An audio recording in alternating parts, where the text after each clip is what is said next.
following is a special marine warning from the National Weather Service. The National Weather Service in Chicago has issued a special marine warning for nearshore waters from Winthrop Harbor to Northerly Island, open waters from Winthrop Harbor out to Mid-Lake until 3 o'clock a.m. At 1:01 a.m., Doppler radar indicated a line of thunderstorms capable of producing strong winds to nearly 50 knots from 17 nautical miles northwest of Wind Point to 33 nautical miles west of Winthrop Harbor, moving southeast at 35 knots. These thunderstorms will be near Wilmette Harbor around 2:25 a.m.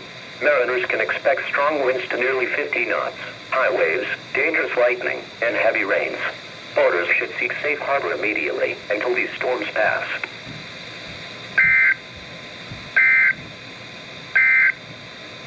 A severe